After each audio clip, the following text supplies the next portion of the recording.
What is up, YouTube? Today we're back with a Guild War tier list video for Palladia, and this is going to be a tier list purely focused on after Boss Veronica had come out. Obviously, she shifted the meta a lot and she changed everything, how defenses are made, how offense philosophies are, we once understood. We had to kind of reform our entire approach to Guild War defenses ever since she came out. So definitely one of the most problematic units, not just in RTA or in Arena, but in Guild War, it shifted the meta heavily. Now, with that being said, this is going to be a pretty lengthy and informative video at hand. This is going to be a breakdown of the Palladia tier list that I had done in call with all the boys, and you'll be hearing a bunch of different voices. And I've put a lot of their faces in this video so that you guys can kind of know like who's talking at what time and what's going on. And I tried to kind of edit this as much as possible because this is kind of almost to me a really special video, as this, rank 1 world squad is pretty much never going to be playing together ever again. And it's a little bit bittersweet, and I'm going to miss all the camaraderie and all the good times that we've had. But if Smilegate announces that Guild War tournament, we might have to call to assemble the Avengers once again. But before we start the video, I just want to say to all of my fellow members in Palladia, thank you so much for everything. If you're retiring, I had a really great pleasure in playing with you. And if you're going to be around next season, let's run it back. Let's have some fun. And don't get mad at me because I'm not comm checking. Smile. But I had to put a lot of work into this video, guys. Like literally like 7 hours of editing. So I'm recording this intro after we finish editing. So please drop a like and comment for the algorithm. Subscribe if you haven't already. And let's just jump straight into our tier list. Now, before we get into the tier list, let me share an amazing way to save on in-game purchases in Epic 7 and other mobile games with Huawei App Gallery. With App Gallery, you'll enjoy 20% cashback as coupons when you pay with PayPal, and if you sign up today, you'll also receive a $2 welcome bonus.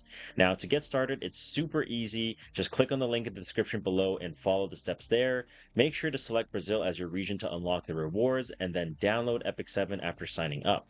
Whenever you make purchases using App Gallery, you'll be able to see the 20% cashback coupons as you can see on screen now. Huawei App Gallery is completely free to use and works on all Android devices and emulators, so start saving now by using my link in the description and enjoy those cashback rewards. Alright, so starting off with the tier list, in the top, we're going to talk about the top 3 rows collectively, and then I'll probably just shoot off to myself on the bottom half since they're really not that important. But for the MVPs collectively, like as a group, like Palladia really relied heavily on New Moon Luna, Dragonbard Senya, and Harsetti. And luckily, we also had, Rex, who was, actually was kind enough to type a little bit about the tier list and why Luna is placed where she is. And so, if anyone in the VC wants to kind of pop off about Luna and why she's so good, while people can read what's on screen, but go ahead. This unit, she's usable in so many places. You don't have to just go for raw outspeed with her or speed race. You can go underspeed. You can use her into certain Harsetti comps too. She can be built super bulky. Her seal lets her break out of Harsetti speed limiting, which is an interaction that should be known. Your speed will go back to your normal speed if you seal Harsetti, so you can just start gigacycling her. You can run her to underspeed against poly teams. You can just do the regular speed racing thing. She has lots of different teammates you can use. It's not just cleave teammates. It can be tank down teammates. It can be bruisers. The only thing she really can't do is like raw dog into FCC, since FCC can throw that back. But even then, you can play around that if you absolutely have to, and like stall a turn to let FCC go first. She can just do so much, and she gets to shut down a lot of the super impactful passives in the meta right now, like Harsetti, Arunca, Aiden, Flan, Mort, etc. Yeah, I have 3 words to describe it: fast, book, and hot. Okay. Good take. Well, I was to say, I don't even think Rex really mentioned the fact that you can do some like controlled underspeeding too, right? If there's a fast and then 2 slow units, because she can't get like stripped and pushed back. by the Yeah, same. oh yeah, that's what you mean. Yeah. She can also do the thing where cut in between, underspeed one unit and outspeed the other two, and then play it from there. Yeah, you can do that. And in the tier list, Luna is paired with Dragonbite Senya, and there is obviously a very clear reason for that. And I think a lot of people, especially that are a little bit more casual in Guild War, probably never thought of using a comp like this. And definitely, Dragonbite Senya came to like more and more up to a rise towards like the latter part, especially when Aiden came out. So I think kind of maybe like run us through like why Dragonbite Senya was as good as she was paired with Mumu Luna. So Dragonbite Senya gets to have the luxury of having a lot of teammates in meta right now that can let her just force proc turn one. You can run her with Amiki, you can run her with Tori, you can run her with Luna in the back, who isn't obviously like a real force proc where she doesn't have a limiter, but like she can easily take the hit and like let Benya get procced. And then she can just output so much damage. She doesn't care if she misses. She doesn't need to crit. Her stat builds are usually pretty easy. A lot of times you get to just run her base speed as much bulk as possible, but even in the cases where you don't, it's just like her speed isn't bad enough that like 170 is even particularly hard to hit. She helps you cycle your backline unit. She has good damage output with that. She has the benefit of being a knight, and being a knight means you get access to a lot of good artifacts right now. She can also let you buff stack a backline unit. One of the few She units baits a that lets lot you of. cleanse off turn against Lidica. Oh yeah, she'll cleanse because because the way her cleanse works, she'll cleanse off turn even if she's bound, because the cleanse happens and then the animation happens, so she'll get it instantly. So like yeah, she gets to play around a lot of those things that would shut down other units like Yenya, where they can't move because they're still bound. And she's a light bait in a meta where there's a lot of impactful dark units. I think one question I would have before we move on is, would you say she would still be rated where she is without 3F? I think she would, because there's no one that actually provides the utility she does. I can double that. Almost entire season I played without max 3F, and I used her almost in every single war. So yes, for sure. It would be a bit inconvenient, but definitely it's like it's still really good. Like just because Bride Resolve does so much damage. Yeah. People run Pralusha on her a lot too, like versus hero defenses, for example. Okay, so moving into Harsetti. I mean, it's pretty obvious why this one is so good. If whoever's watching, obviously, if you want to just gutter any fast openers and just stack your gear score on them. But like for us, like collectively as a group, like why was Harsetti so impactful for us this season? You see a speed opener team and you'd have no idea how to scout it. You just slam Harsetti to invalidate half their statting. Yep. Like you could do it in so much. Like there are so many times where I actually even got questioned, like, is Harsetti gonna be safe here? I go in and it's just like, oh, the defense just falls over because you Harsetti it, and it just doesn't matter. Even if they're trying to beat Harsetti, they still have to get lucky on top of like being on builds that beat Harsetti, right? So yeah, it's never in the defense's favor if they have like a bunch of fast stuff and they're like weak to Harsetti on paper. This meta is also good for her because outside of Arunka and Ilynav, the Moonlight version, there is not that many light units that can reach her. You're usually safe, you bait with other units, and you just let Harsetti do her thing. And even to that, sometimes you can even bring her into Arunka because her extra attack lets her splash the backline anyways, so you don't feel as hampered by Arunka's force target nature. And Arunka won't push on her turn anyways, so like she ends up not being like a huge Arunka, like I'm picking this into Arunka all the time, but you don't feel bad about bringing her into Arunka when you see a team that otherwise would be a little frustrating with Arunka there. There was a lot of Harsetti Benya when they have like double opener or something, and then you just Harsetti and then mess up their turn order, and Benya will proc at some point. So moving into the second row of MVP runner-ups, we're starting off with Hand Guy. I think a lot of people probably know why, and he's one of the strongest cleansers in a lot of the Harsetti matchups against Mort especially, and obviously Flan has great synergy, and I think a lot of people are already familiar with like Meow's videos and my videos and ANL's videos where Hand Guy does get picked up, but outside of just the Harsetti and Mort matchups, is there any other spots where we found like Hand Guy to be really, really impactful? I I used him versus Emma Lua. He's like one of the few units that's able to win versus both Lua outspeeding you and you outspeeding her. Yeah. Because with the Krau artifact, he can still burn his S3 for the 3-turn immunity, so there's no way your stuff's gonna get provoked that way.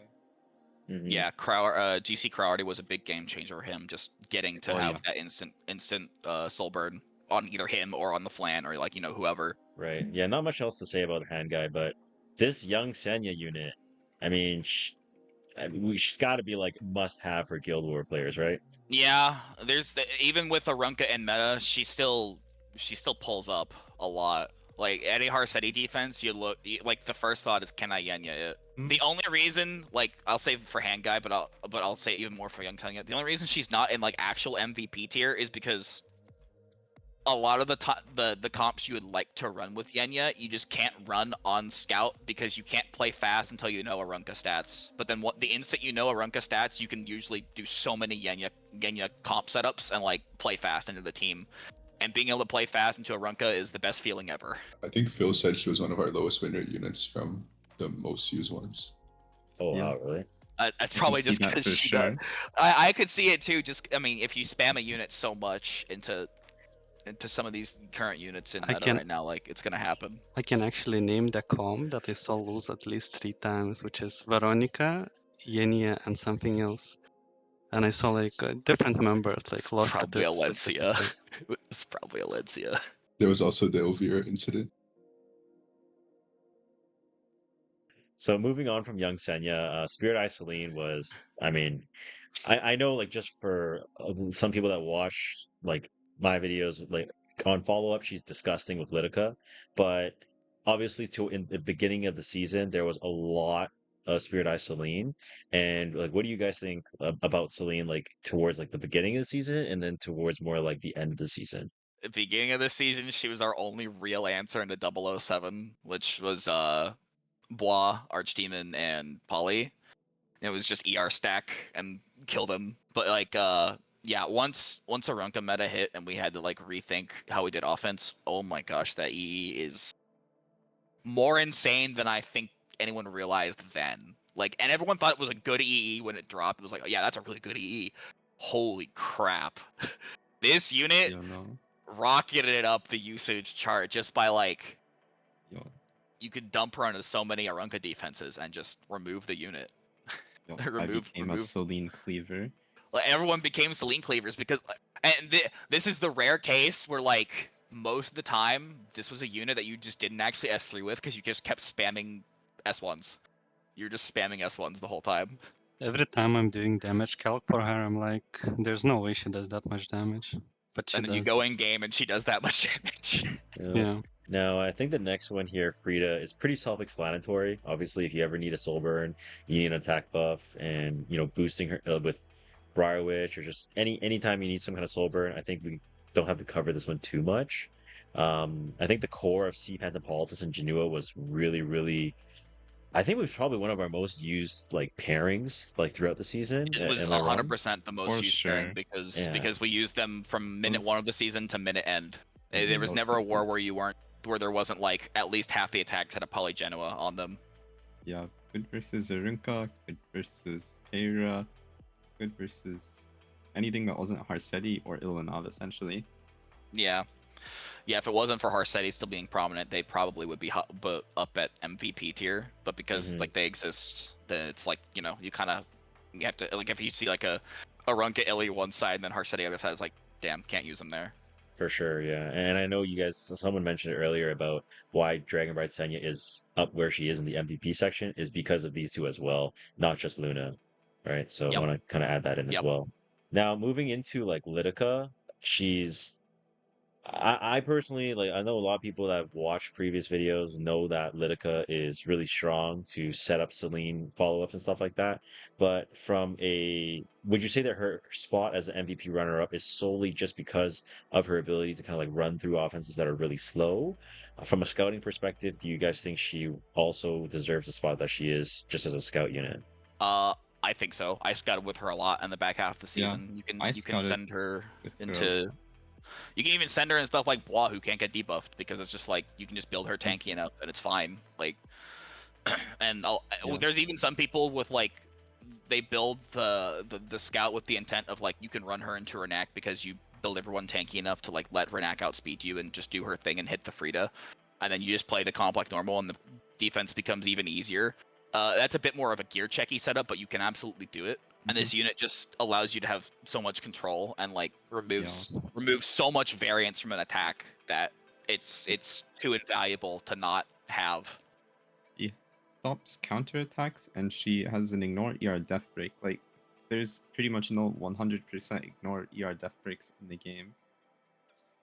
Now, apart from Lidica, we have Mort, and I know Mort has been really, really good throughout the season, just because, especially in a lot of Harsetti matchups, I feel like he should almost be beside Young Senya in this tier list, because a lot of the times you're running Mort with Young Senya.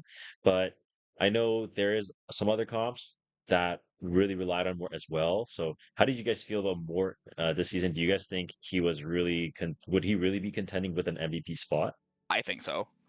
I Mort in a way is similar to Lidica to me, where he removes a ton of variance from the game because you just don't care about them counterattacking anymore. And the moment you can not care about a unit being on a counter set makes things a lot easier. He's also a knight, so he gets access to all the good knight arties. He has pretty good damage output. Even when he's like not like when your Mort is asleep and he's just like not getting counterattacks, like his damage output is still pretty good.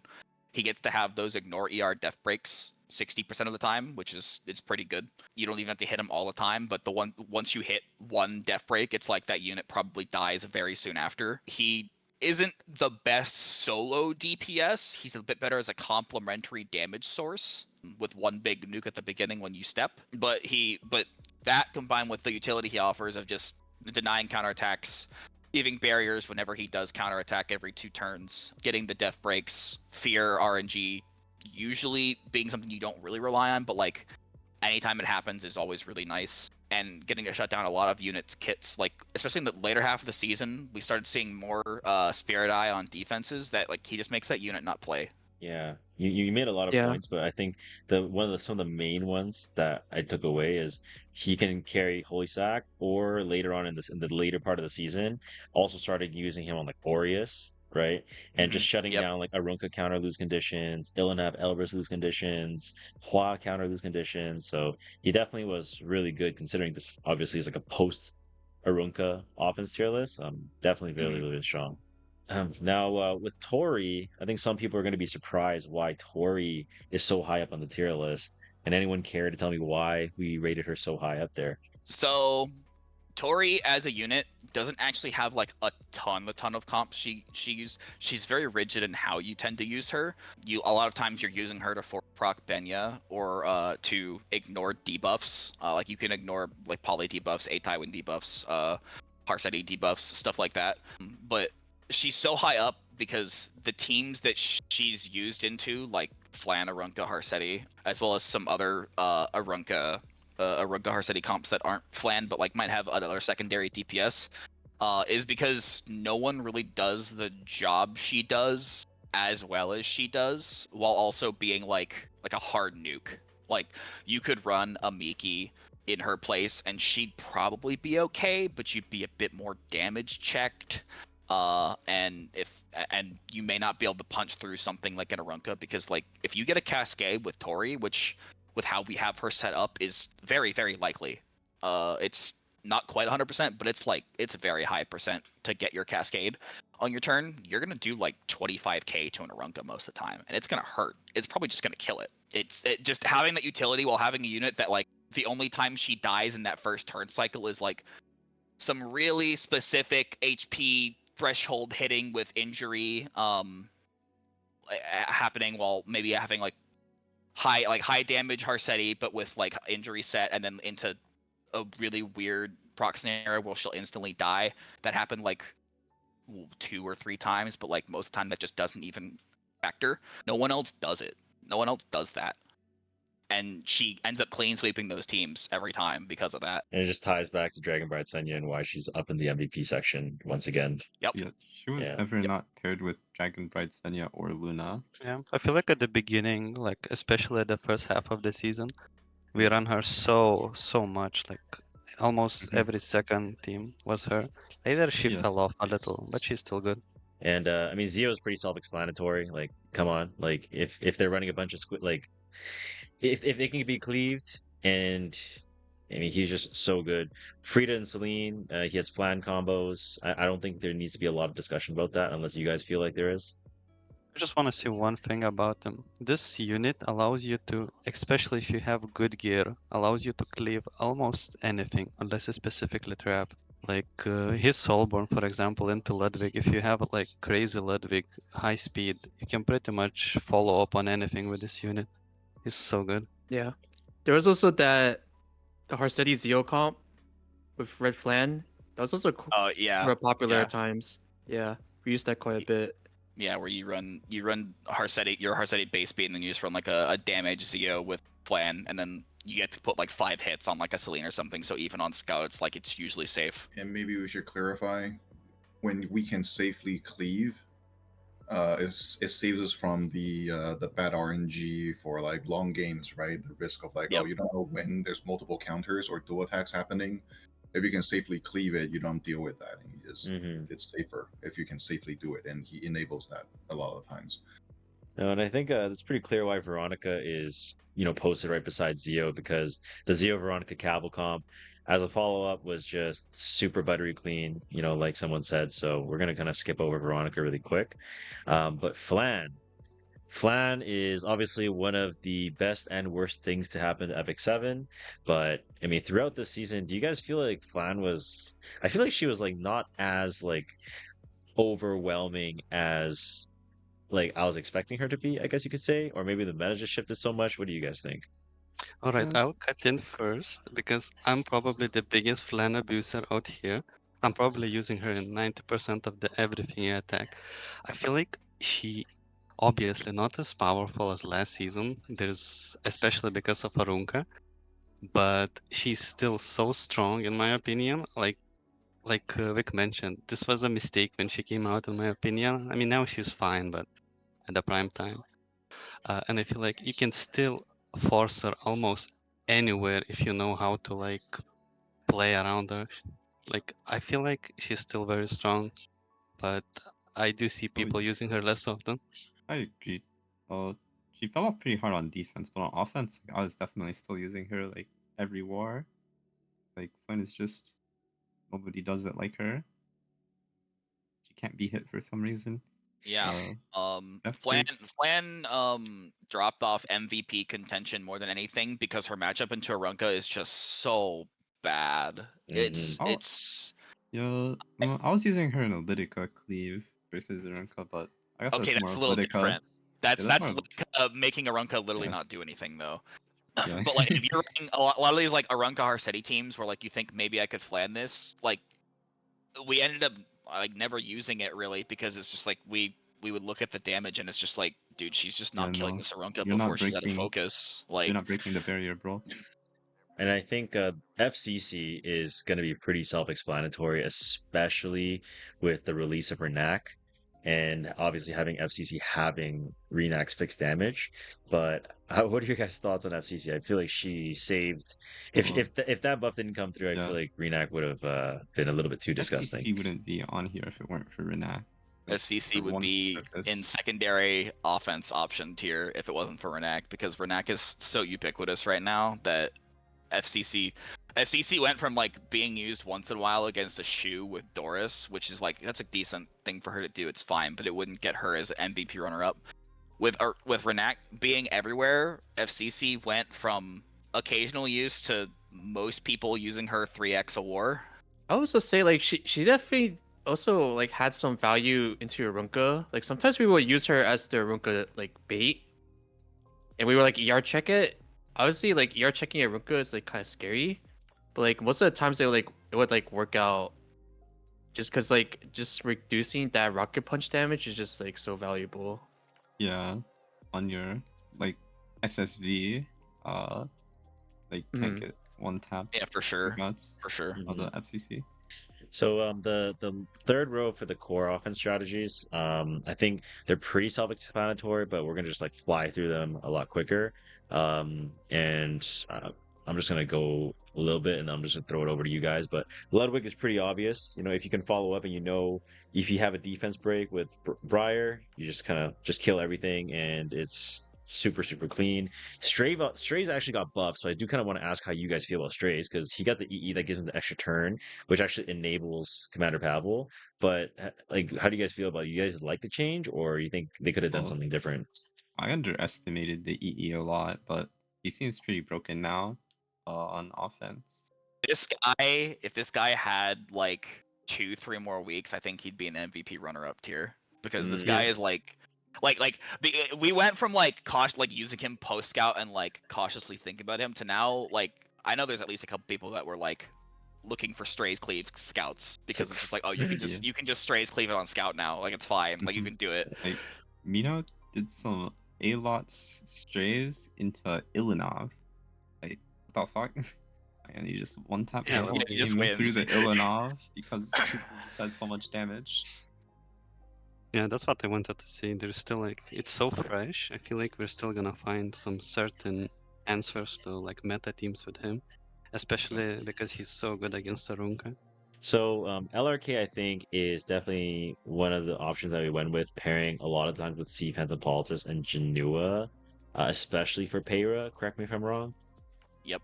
And also Yeah, some they're a good Harsetti buff stacker. matchups, right? Some Harsetti matchups, but most of the time, majority was SPP Jenua, right? Yeah, I he's used also him more than anyone else in the guild, I think, and it was mostly versus Harsetti. As like, well, I had him as a solo DPS a lot of the time actually. On 3F. Yeah, But that was pretty much only me doing that. that's what I wanted to see. His 3F value is one of the best, together with like Belian and Senya. Ilynav is pretty obvious. I mean, Ilynav is obviously to shut down a lot of the pen units that are in the game, like Mort, for example, on defense, just being able to shut him down, Senya being able to shut him down. So definitely one of the stronger knights to pick also into Harsetti as well to kind of counteract a lot of that. Anything else for Ilynav, guys? That sums her up. They have a pen unit, bring her. Yeah. And then how lose. And Pyllis is it's kind of crazy. Like I think Pyllis has held her place in a lot of tier lists like throughout like 4, 5, 6, 7 seasons, like throughout all the tier lists I've ever seen. So do you guys still think like she still deserves the spot that she's in now? Yeah. For sure. Oh yeah. For sure. There's no better dark bait. She's always gonna be good as long as there is strong single target light units. Yep.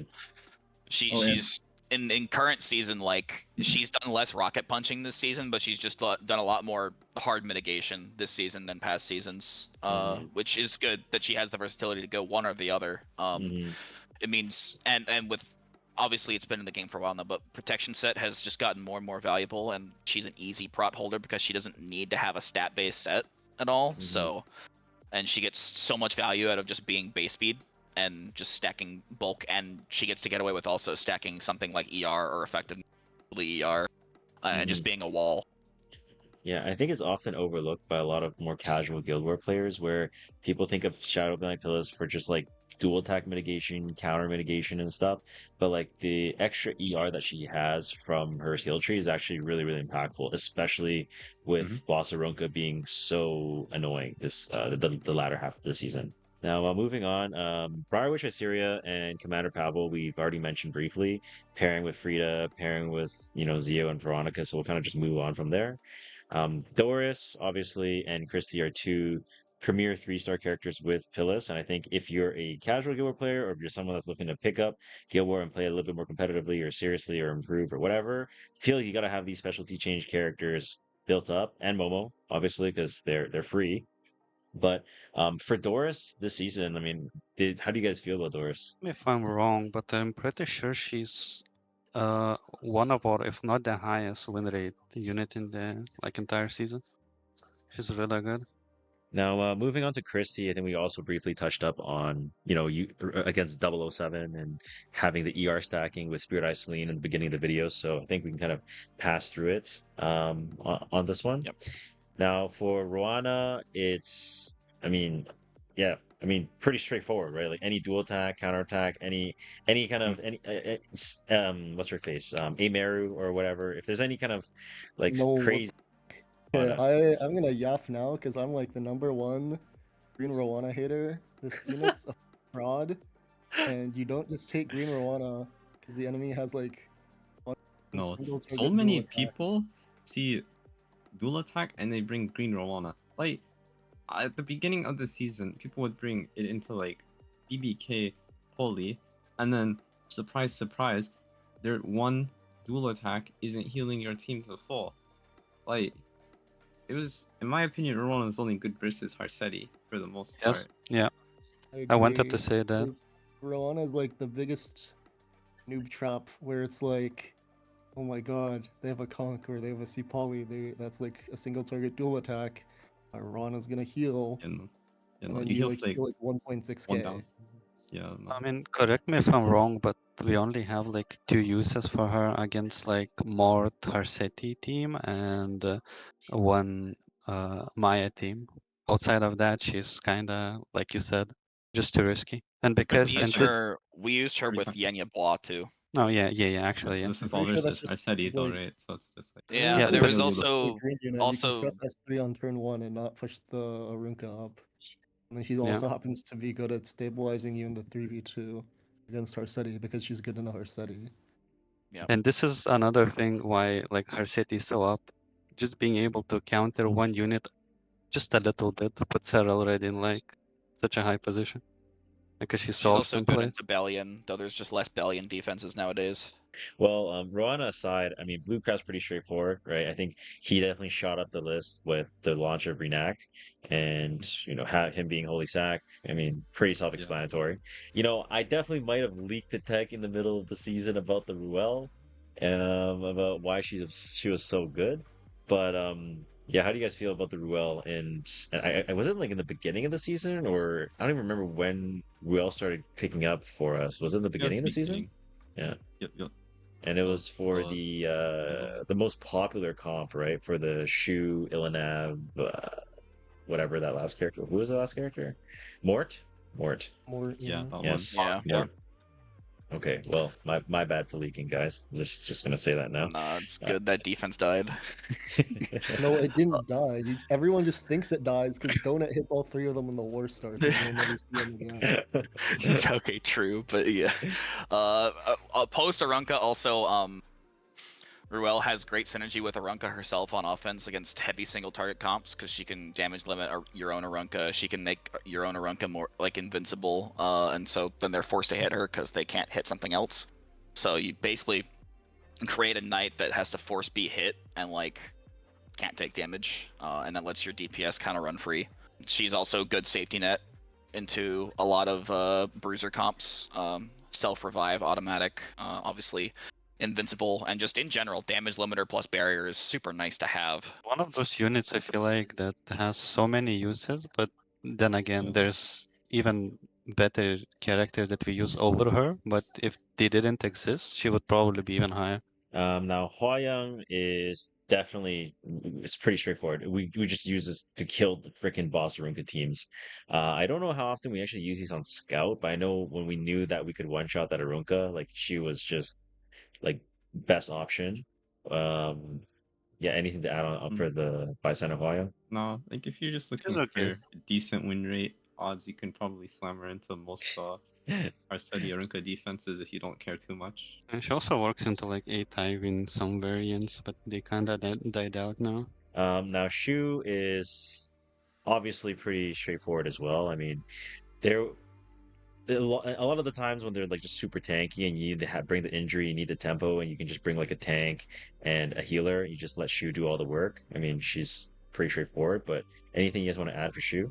There's so many bruiser comps you can bring her into, but the reason she's not higher in core offense or MVP runner up is she feels terrible into so many of them. I feel like she was way more used in the past. Now because a lot of those teams has FCC slotted into them just to prevent of getting shoot. She has way lower amount of use. Yeah, Yeah. and Yeah, definitely with that's okay though. Vasaruka, like being as dumb as she is, just having a counter and an Elbrus with Ilynav or something, and then your shoe's just gone is really annoying too. So definitely saw a Yeah. lot less play towards the end of the season when that shit started happening. Sylvan Sage, I mean, man, this how would all of the servers in the game been able to play against Renak and that like god comp without Sylvan Sage? Um, Hmm. yeah, I mean she was She just made the amazing comp into Renak, right? disappear. And for those who don't know, I'll throw it on screen, but it's the Vasaruka, Ilynav, and Renak team, and you're just bringing her with Ahmed, which I don't even know where she is on the list. Oh, she's below here. Okay, Ahmed is down here with Sylvian Sage, and um, do we remember who came up with this comp? By the way, does anybody remember?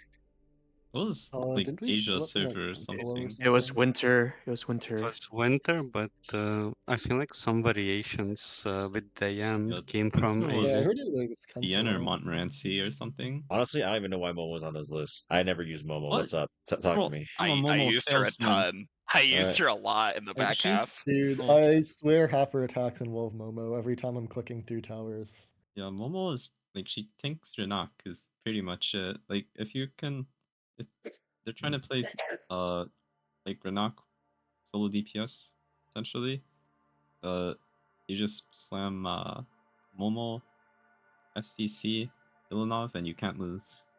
I Yep. wonder how many people like know that she has 20% innate damage reduction. I feel like it's I surprising. feel like every time I told somebody about it, like they're like, "Wait, what? She has that?" What the fuck? I did Yeah. not know that. This is, like, She's got- I heard that Yeah. reaction like at least 10 times this season. All right. Well, if you want to learn more about Momo, just go to Miamic's channel. It's not here. Alencia, just with young Senya, pretty much, right? Yeah, Yeah, she most of the fell time, off yeah. a bit. She fell off compared to like the beginning and previous meta because Harsetti you cannot just in the past you could just Alencia most of the Harsetti teams. Now it's not that good.